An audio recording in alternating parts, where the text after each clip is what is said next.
toutes, bonjour à tous. Je suis très heureuse d'appeler sur scène Fanny Sidney.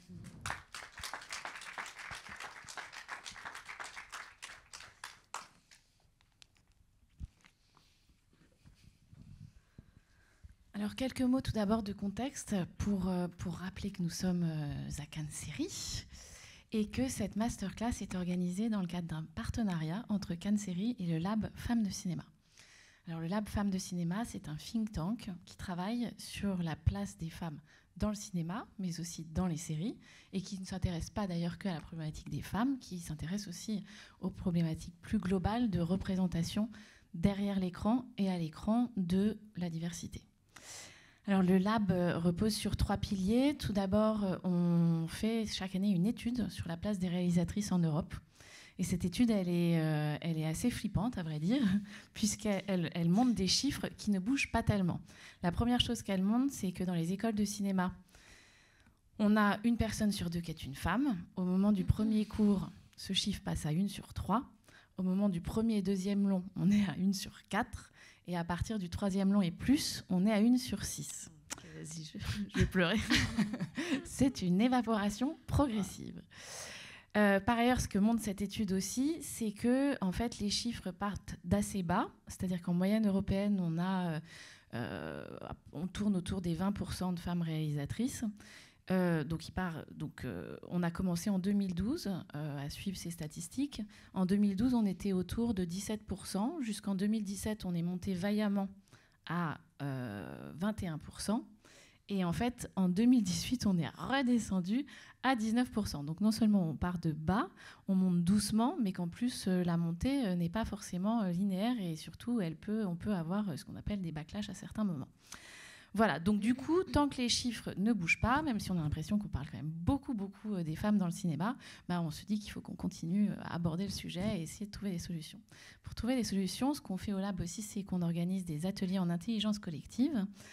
C'est ce qu'on a fait dans le cadre de Cannes Série, du Cannes Series Writers Club, il y a 2 jours, pour réfléchir notamment sur la représentation de la diversité dans l'écriture, avec l'idée qu'il y a une liberté.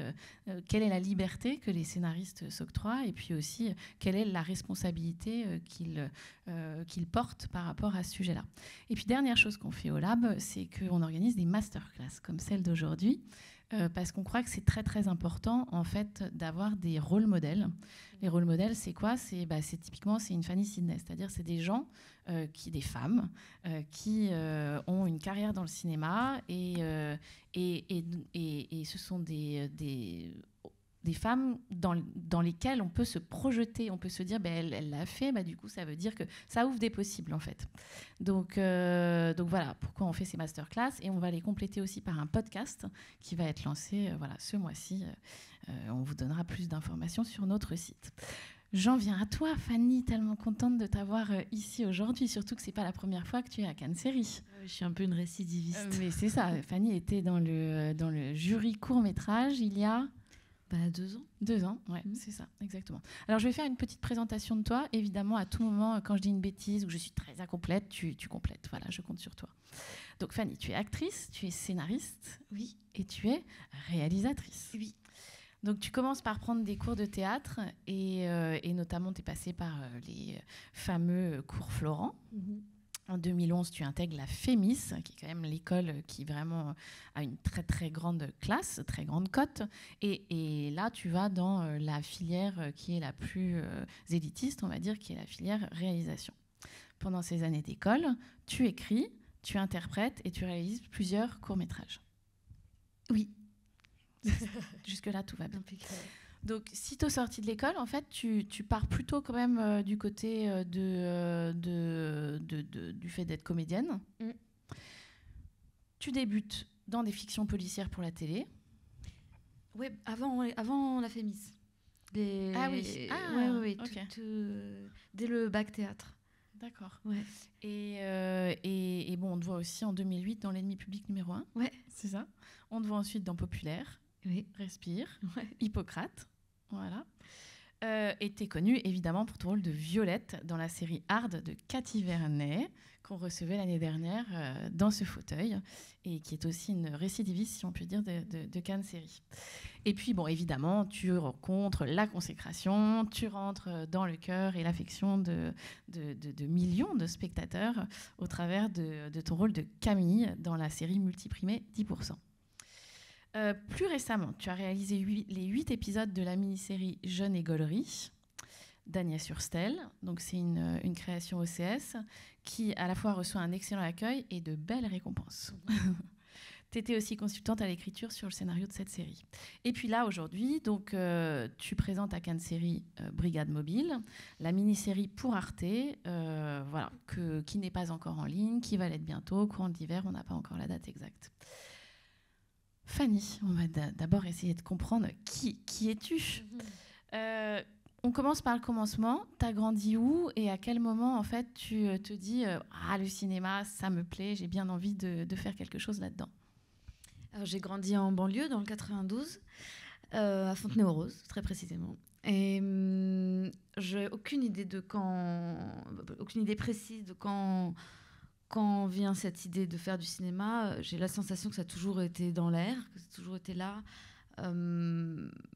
Je sais pas, je me raconte que c'est une expérience de théâtre qui m'a donné envie de la scène ou du récit ou de la fiction en CP, avec Madame Lucas, qui nous a fait monter Le Petit Prince. On jouait tous la rose, le petit prince et le renard, évidemment, en papier crépon. Et voilà. Et ensuite, vers l'âge de 12 ans, j'ai commencé à envoyer des photomatons à des directeurs de casting, voilà, que je trouve, des annonces que je trouvais dans un magazine qui s'appelait Casting Magazine. Donc je ne sais pas comment ça m'est venu de faire ça, je ne sais pas trop d'où ça vient. T'avais pas dans ta famille des gens qui bossaient dans le cinéma? Non. Ok. J'ai des gens qui ont rêvé de le faire. Là, on part dans le transgénérationnel et pourquoi on fait les choses, et ça va devenir thérapeutique. Mais oui, j'ai découvert en fait en le faisant que mon grand-oncle avait rêvé de faire ce qui était l'équivalent de la Fémis, donc l'IDEC. Il en avait été interdit. Je découvrais des vocations avortées. Voilà, donc j'ai la chance d'être celle qui le fait. Et t'as pris des cours de théâtre quand même dès ton plus jeune âge? Oui, ouais. Et j'étais super mauvaise. Mais par contre, on disait toujours, elle est super moteur. Voilà. Plein de bonne volonté. Ouais, c'est ça. T'as commencé à écrire aussi très jeune? Oui, mais je finissais jamais ce que j'écrivais. C'est d'ailleurs toujours un problème. Un peu disruptive. Donc, plein de débuts d'histoire. Des super concepts. Mais après, qui peuvent... Très, très dur. On parlera de l'écriture à un moment. Mais oui. Et j'imagine que c'est des débuts d'histoire qui, à un moment, peuvent réémerger, dans lesquels tu vas piocher. Ouais, on est hanté, je pense, par nos métaphores intimes. Enfin, les histoires qu'on écrit, elles parlent de nous très profondément, même si elles prennent un contexte, des atours comme ça, qui n'ont pas l'air d'eux. Mais en fait, donc, d'une manière ou d'une autre, j'ai l'impression que nos histoires, elles sont reconvoquées dans même nos rôles. Mmh. Ouais. Les grandes étapes, justement, entre ce désir de cinéma que tu n'as pas eu du jour au lendemain, mais qui, en fait, s'est instauré progressivement et très naturellement, j'ai l'impression, et le festival Cannes Série. Qu'est-ce qui se passe entre tout ça? Donc, tu commences, tu envoies tes photos pour les castings. Ouais. Et après? Après, j'ai la chance d'avoir un papa qui s'est battu pour que j'aille en bac théâtre, alors que je n'étais pas sectorisée pour aller dans ce lycée. C'est pareil, je sais pas tellement pourquoi, à quel point ça devait se voir que c'était nécessaire pour moi de faire ça, parce que j'ai pas le souvenir d'avoir tant milité pour y aller, mais voilà. Et dans ce bac théâtre, je rencontre une camarade de classe qui a un agent. Et c'est là que tout commence, en fait. C'est la chance d'avoir un agent à 16-17 ans, à un âge où, en fait, il n'y a pas encore trop de demandes chez les agents. Et donc, elle peut travailler avec moi, elle peut m'accueillir sans CV, sans image. Aujourd'hui, c'est plus difficile. Et voilà. Et puis après, la suite. Bah vas-y, vas-y, tu vas pas t'en sortir comme ça. Tu l'as super bien synthétisé. Qu'est-ce qui se passe après, on me force à aller à la fac. Fac de quoi? Fac de... Je sais même plus. Bon, ça, vous non, ne mais retenez ciné pas ou cette théâtre, tu vois. Voilà, ça faisait sens. Donc, une fac et un conservatoire d'arrondissement, et je me sens pas très bien ni dans l'un ni dans l'autre, et donc je présente le concours de la classe libre au cours Florent. Voilà. Et en même temps, je présente Ciné Sup Nantes. Pour ceux qui ne savent pas, donc une formation, une prépa à la FEMIS à Nantes, qui s'obtient après le bac. Et je rate Ciné Sup Nantes. Et je suis hyper vexée. Donc je passe la FEMIS 5 ans après et je suis hyper fière. Mais tu m'étonnes. Première fois ? Non. J'ai travaillé. Il y a des gens qui entrent à la FEMIS en étant... Enfin, vraiment, ils ont vu de la lumière et ils ont passé le concours, ils l'ont. Non, je te jure, il y a des gens comme ça, je suis sûre. Franchement, ils sont hyper énervants. Moi, j'ai trimé, je l'ai raté. J'en ai pris plein la gueule. Et des trucs costauds, hein, quand même. On en parlera. Mais vas-y. Non, mais des trucs où mon métier d'actrice qui donnait une image de moi superficielle. Donc j'ai entendu au deuxième tour la première fois, elle est actrice et en plus elle est blonde. Voilà. Ça m'a tellement vénère. Et pourtant cette femme-là m'a donné ce tour-là. Elle m'a mis une super note, donc je comprends pas. Mais bon, c'est des jeux de concours, good cop, bad cop, voilà. Et après, j'ai entendu un truc qui était un peu plus vrai, qui était peut revenir, au dernier tour, je l'ai raté, peut revenir, mais doit voir des films. Donc là, j'ai passé 1 an dans les salles de cinéma, à la cinémathèque, partout, genre, je veux tout voir, Kalatozov, je connais pas, je vais regarder. Voilà, et j'ai toujours pas vu plein de trucs, et c'est pas grave, je crois, en fait. J'apprends à me dire que c'est pas très grave. Et alors la FEMIS, comment ça se passe ? Qu'est-ce que tu apprends ? Qu'est-ce que tu kiffes ? J'arrive et franchement, c'est miraculeux. C'est fou de se dire qu'on a ces moyens-là à disposition. C'est génial. Et puis, c'est des rencontres. C'est un peu d'adversité aussi, puisque c'est un endroit très clos. Et donc, où on est peu en contact avec le monde réel. On est quand même, quand on y entre, un peu intronisé. En réalisation, c'est un peu le poste roi, quoi. Donc, ouais, voilà. Il faut faire très attention à ça. Et puis, on se cherche. Parce que, moi, en tout cas, je me suis cherchée. Et j'avais envie de convenir à là où j'étais. Donc, la comédie, c'était pas forcément hyper bien vu. Ça change. Hein. Et heureusement, le concours est bien fait. Il y a plein de gens très différents. Et donc, on trouve ces familles à l'intérieur de ces promotions. Et ça crée des liens super pérennes. Donc, voilà. Mais franchement, j'ai adoré. C'était génial. Ouais. Il y a plusieurs sections, hein, c'est ça. Il y a réalisation. En réalisation, vous êtes combien ? Vous êtes 6 ? Ouais, ce que tu me disais, ouais, et en fait, surtout aussi, j'ai adoré passer le concours. Et j'encourage à passer le concours parce que j'ai autant appris en passant ces 2 années de réflexion sur le concours, de justement savoir comment me situer, comment me présenter. Ça reposait des questions de ce que je voulais faire. Et donc, c'est hyper riche de passer ces concours, quoi qu'il arrive. Et donc, pendant que tu es à la FEMIS, là, pour le coup, tu dois présenter des courts-métrages, hein, c'est ça ? Tu dois... c'est le moment où tu livres tes premiers... Ouais, c'est ça, ouais. On les fabrique, ouais. Ouais, c'est ça. Ouais.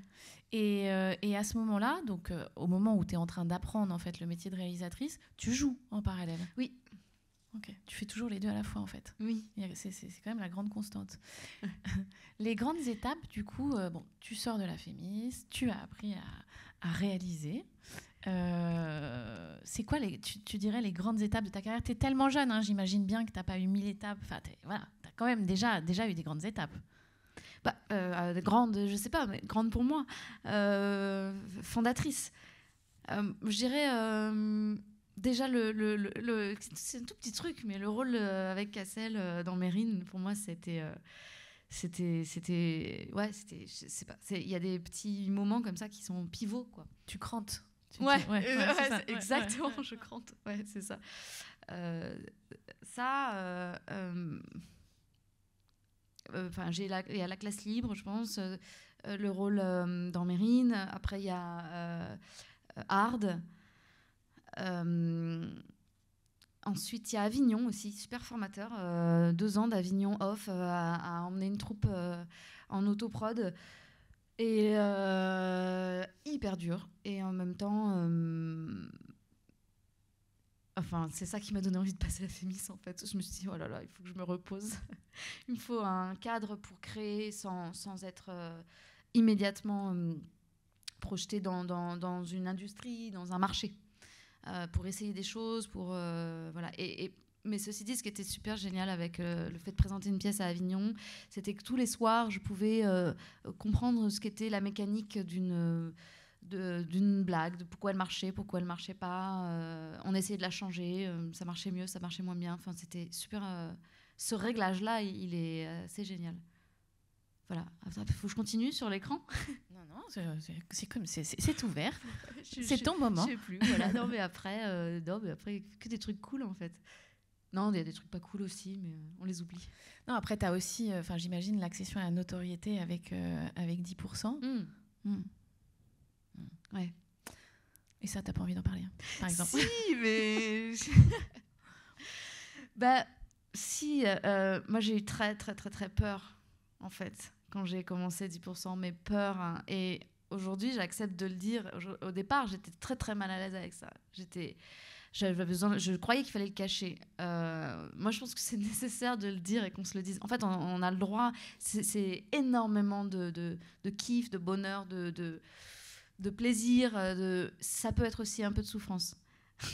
C'est OK. Il va falloir composer avec ça, parce que c'est ça la création. Et tout le jeu, c'est de trouver ces outils. Moi, j'en ai trouvé certains, notamment autour de cette première saison de 10%. Et puis après, c'est assez joli de regarder, tiens, waouh, j'étais comme ça le premier jour, puis en saison 4, quand même, ça allait mieux. Voilà. Donc, tu as cette triple casquette de scénariste, actrice et réalisatrice. Déjà, qu'est-ce que tu préfères dans chacune des casquettes? C'est beaucoup plus simple, je dirais, physiquement, de réaliser. Jouer... je sais pas, mais je pense qu'il y a un processus dans le jeu d'acteur qui est de redevenir une page blanche ou de se synchroniser à ce que va être la trajectoire d'un personnage qui est quand même ultra violent. Et donc,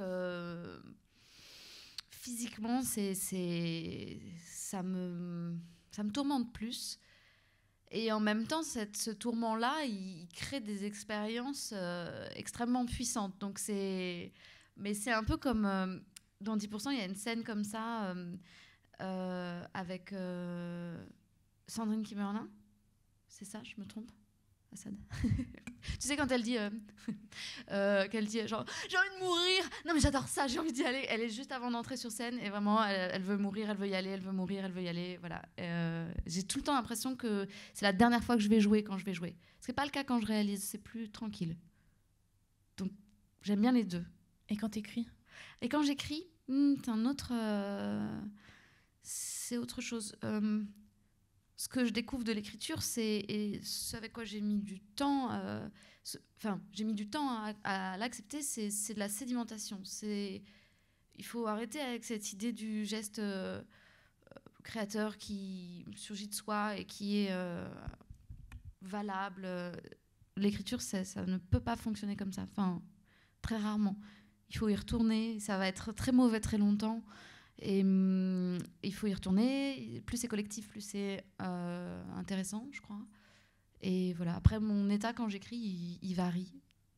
Il est sinusoïdal, quoi. Mais un peu comme tous les moments de la création, il y a des moments où on est porté par une foi presque insolente, et puis d'autres où on est dans des gouffres de doute.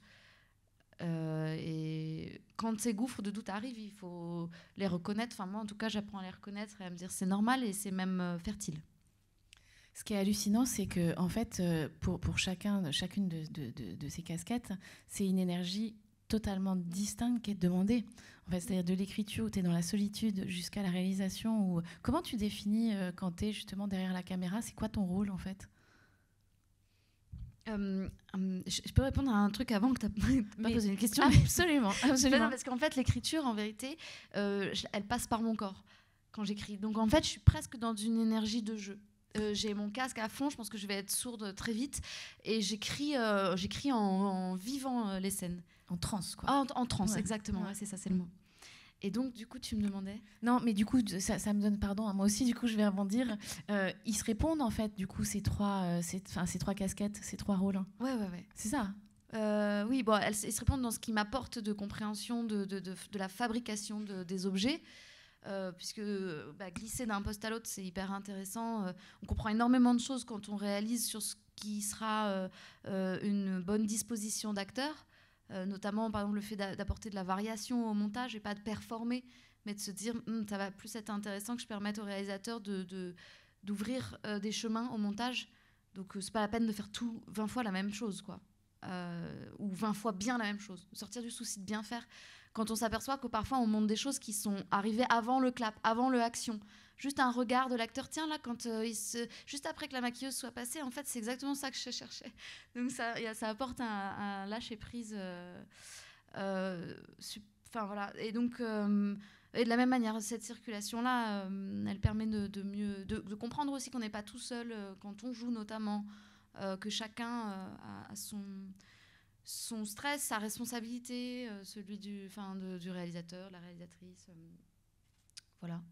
Du coup, je reviens sur ma question de comment tu définis ton rôle derrière la caméra quand tu es dans ta fonction, pour le coup, de réalisatrice.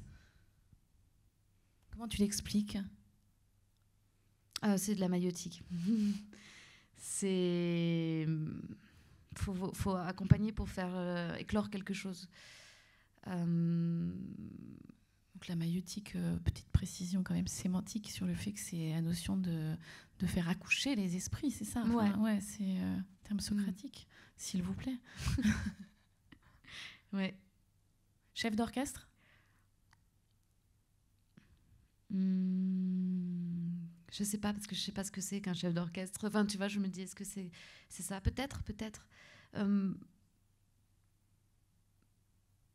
Peut-être, oui. En tout cas, il faut beaucoup de bienveillance, beaucoup de calme, de patience et de compréhension de ce qui se passe.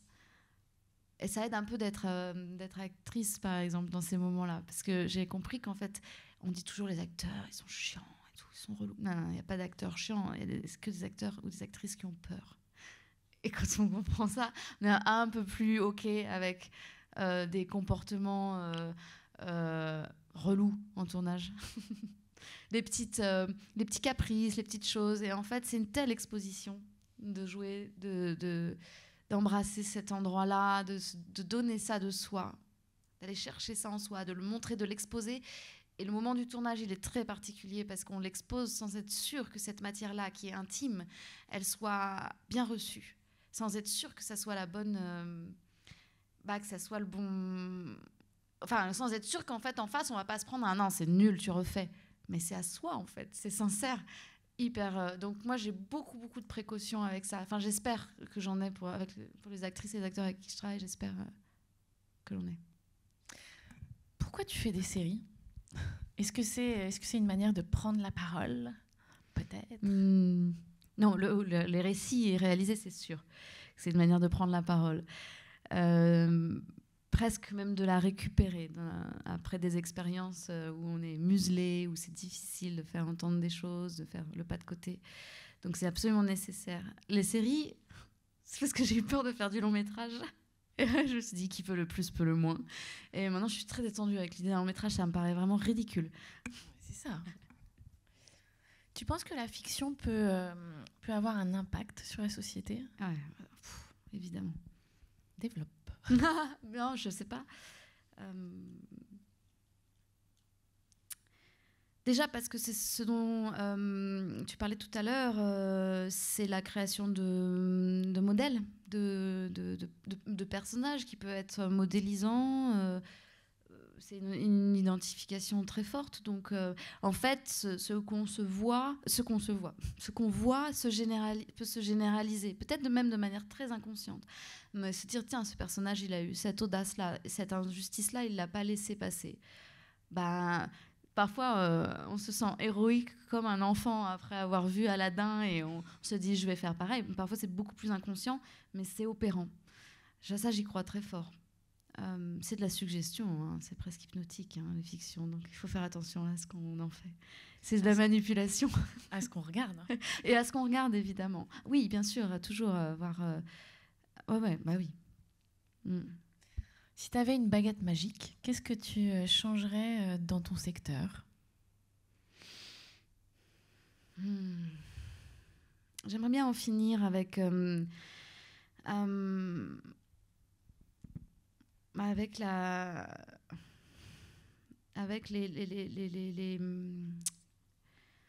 l'intranquillité, la menace que représentent les femmes. J'aimerais bien qu'on en finisse avec ça.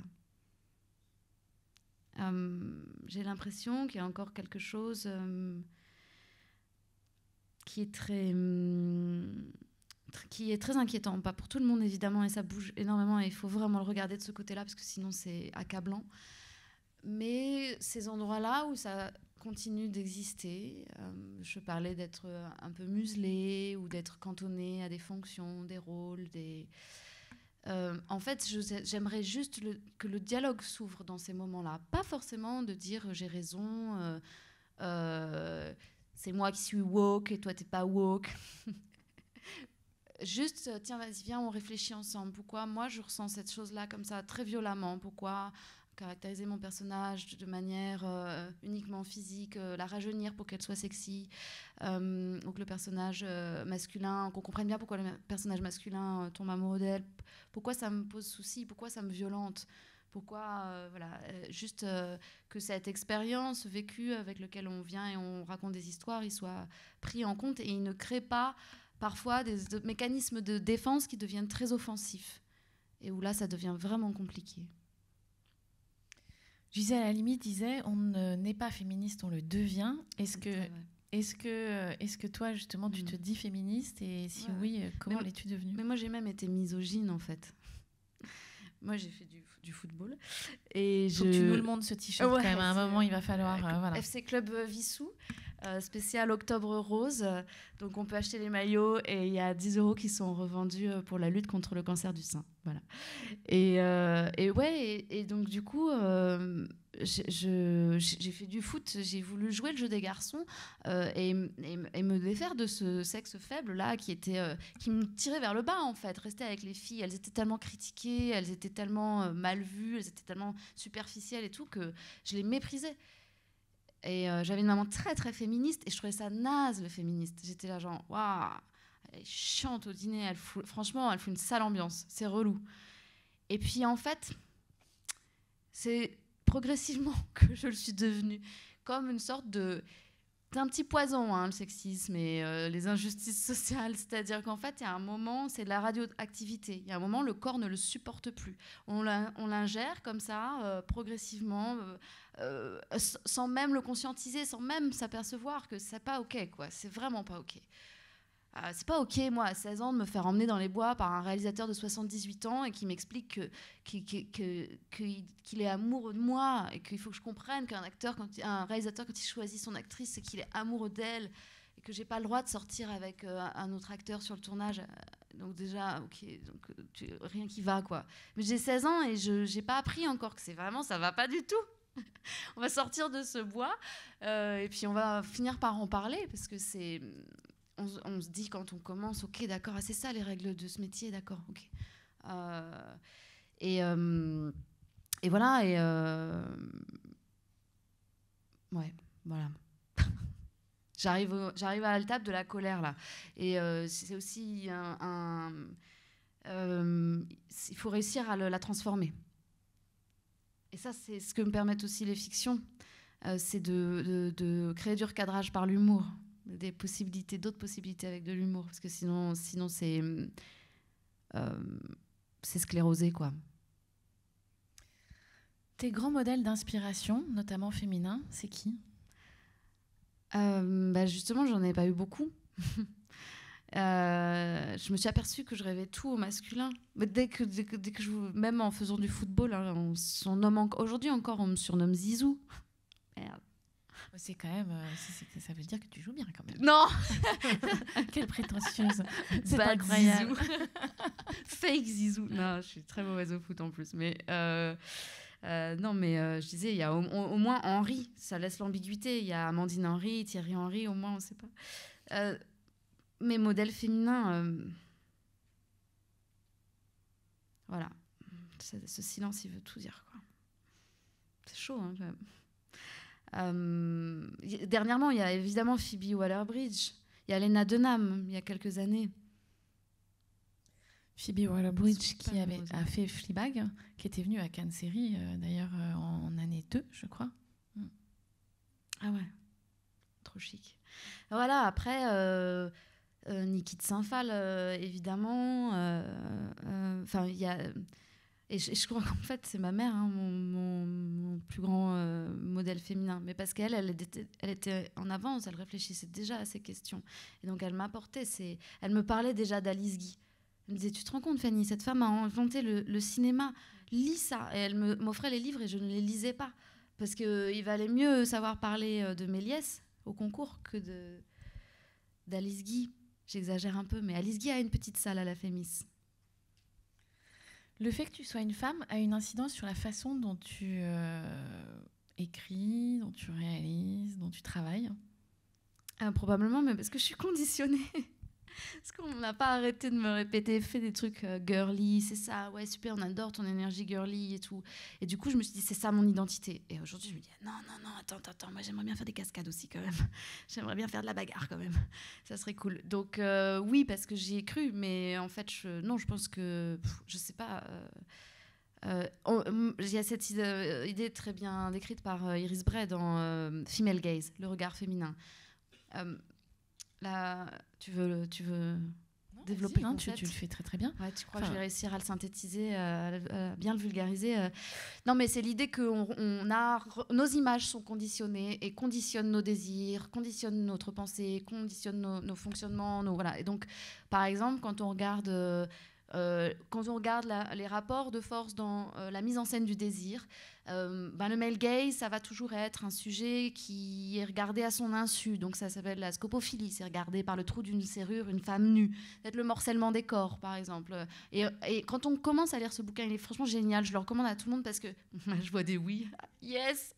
Non, mais il est super parce qu'il est très accessible et en plus, il est foisonnant de références. On a envie de tout regarder de ce qu'elle cite. Et ça pose des questions et on regarde Instagram et on se dit waouh, mais en fait il y a que des jambes, des bras, des culs, des seins, mais pas des corps entiers, pas de visage. Le morcellement des corps, il est partout. Et on se dit après, mais comment j'ai réfléchi moi à ma mise en scène, comment j'ai filmé ça déjà? Mais pareil en fait. Et inverser les choses, faire que ça soit un personnage féminin qui regarde un personnage masculin.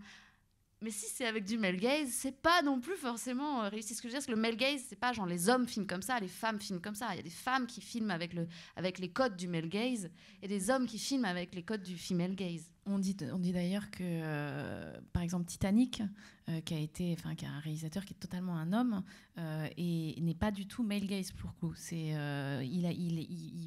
En fait, c'est comme si la caméra était directement sur les émotions de l'actrice et était portée comme ça, et non pas un regard d'un homme sur l'actrice. C'est en fait l'histoire est racontée avec le prisme de l'actrice en fait.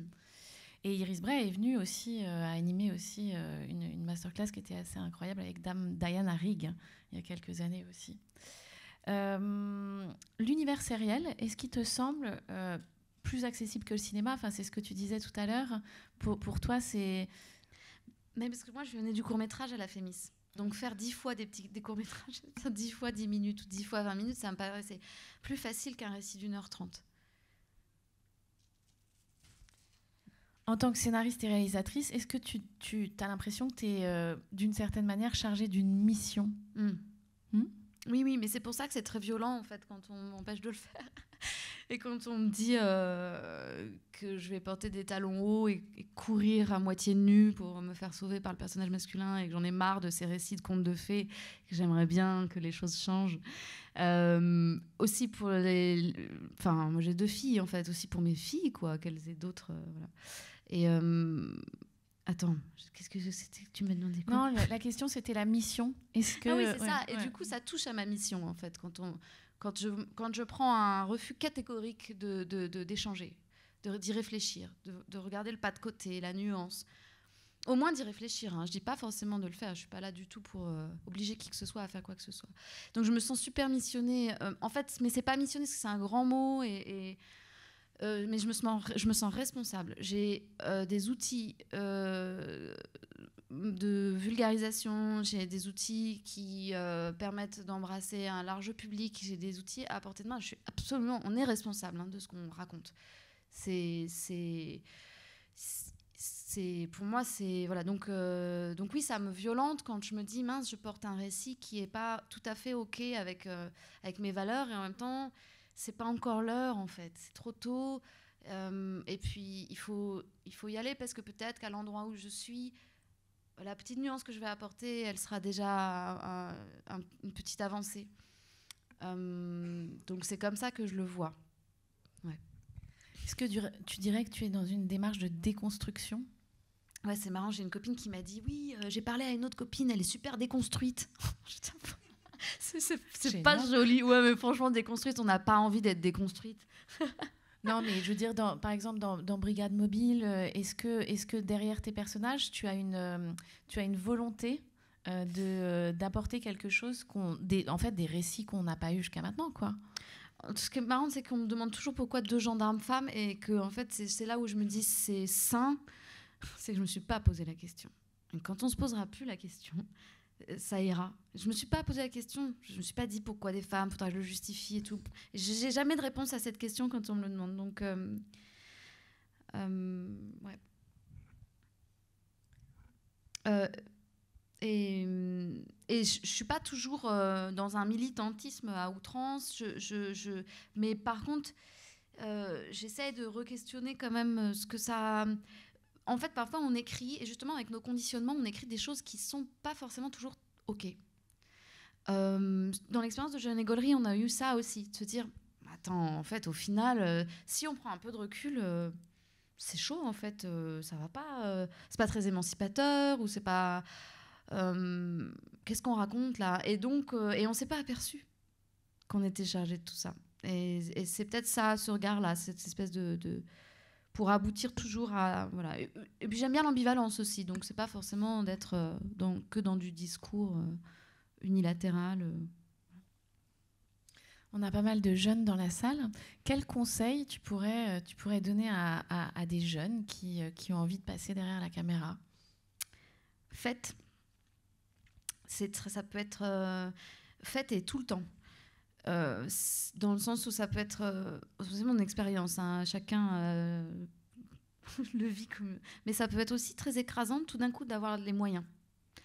Et moi, on m'a proposé très vite après la Fémis de faire mon premier long métrage, justement, et ça m'a beaucoup inquiétée. Mais parce que j'attendais de faire l'œuvre, quoi, le truc parfait. Et c'est vraiment en forgeant qu'on devient forgeron, donc il faut faire. À tout moment, quand vous avez les moyens et que vous n'en avez pas, il faut faire. Pour finir, est-ce que tu peux nous dire quelques mots sur les projets sur lesquels tu travailles en ce moment ? Ouais. Je commence une série mercredi, un tournage, une série dans laquelle je joue, dont je ne peux pas trop parler encore parce que je n'ai pas été trop briefée sur ce que j'ai le droit de dire ou pas. Et j'adapte une BD de Chloé Wary sur le football féminin. Et voilà. Et des envies que tu as pour après, des projets auxquels tu penses déjà, des choses, des désirs que tu pourrais avoir pour la suite ? Ouais. Mais c'est le moment où c'est trop fragile pour en parler. On a l'impression que si on en parle, c'est comme une bulle de savon et que je vais voir vos têtes qui vont faire ouais, bof, pitch un peu nul, et je vais me dire oh non, je veux pas le faire. En tout cas, on garde quand même l'idée que le long métrage est quelque chose qui t'intéresserait. Oui, bien sûr. Oui. L'adaptation de la BD de Chloé Wary est un long métrage. Okay. On va garder quand même un petit moment pour des questions-réponses avec la salle. On va vous faire passer un micro. Voilà, n'hésitez pas. Je ne sais pas si la première question est toujours la plus difficile. Oui.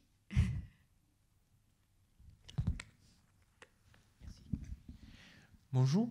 est-ce que ça vous intéresserait de réaliser un film ou une série si vous n'êtes pas la scénariste?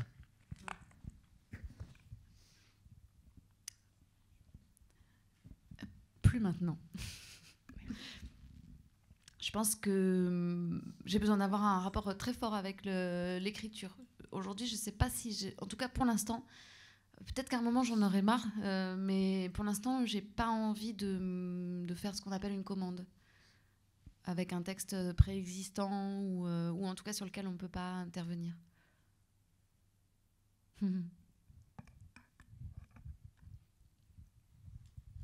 Une autre question. On peut aussi avoir des questions sur Brigade Mobile. Je sais que vous avez regardé avant. Ah.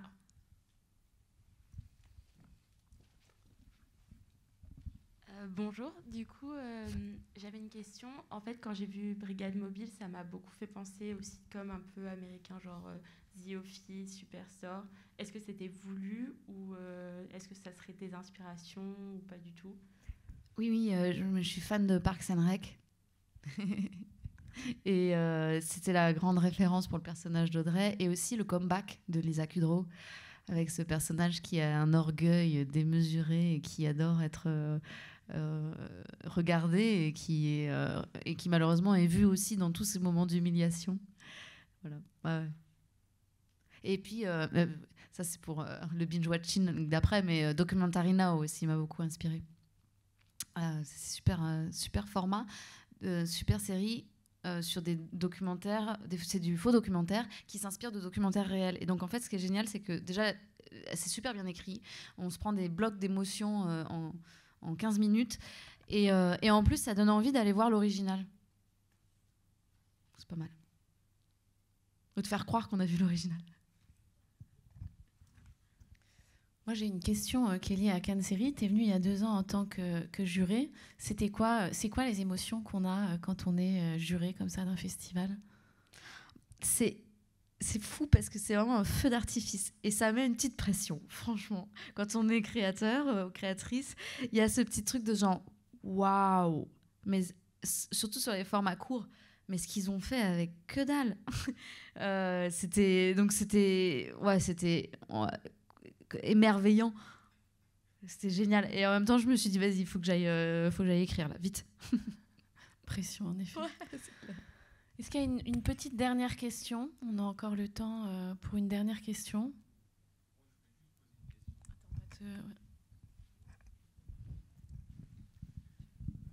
Tu nous disais que tu as fait la Fémis, mais ma question, c'est est-ce qu'aujourd'hui, les jeunes réalisateurs, là, puisqu'il y a énormément de web-séries, donc on voit la multitude de web-séries, qui est pour moi une super école. Est-ce qu'aujourd'hui, on a finalement besoin, est-ce que les jeunes réalisateurs auront besoin d'aller à la Fémis, de se faire des écoles? Est-ce que finalement, la web-série, c'est pas le meilleur terrain pour être déjà vu? Donc, il y a vraiment... pour ta chapelle. Non, pas du tout, mais je vois qu'aujourd'hui, en discutant avec des jeunes, on se rend compte en fait que quand ils produisent des web-séries, ils savent vraiment très rapidement s'ils ont fait quelque chose de bien, de pas bien, et qu'ensuite ils s'améliorent au fil des... Je suis hyper d'accord avec toi, et c'est pour ça que je disais, en plus, avec la démocratisation des moyens de filmage, il faut vraiment faire. Ce qui peut être... ça peut être lapidaire aussi, la série. C'est-à-dire que c'est un peu le rapport que je ferai avec le Festival d'Avignon. C'est très agréable aussi de prendre le temps d'être en école pour pas être dans un marché, dans une industrie qui va dire non, ça, cet objet-là, et de faire des objets en fait qui vont pas forcément trop circuler, qu'on a le droit de rater.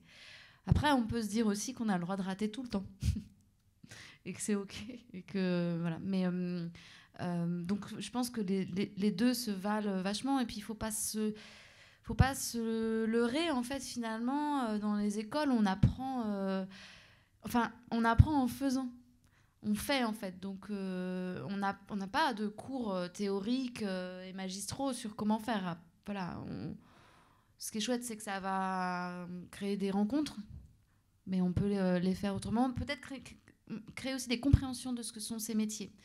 Notamment, je pense à la place des producteurs. Quand on débute, on peut se dire qu'un producteur, c'est quelqu'un qui va financer son projet. C'est pas du tout ça.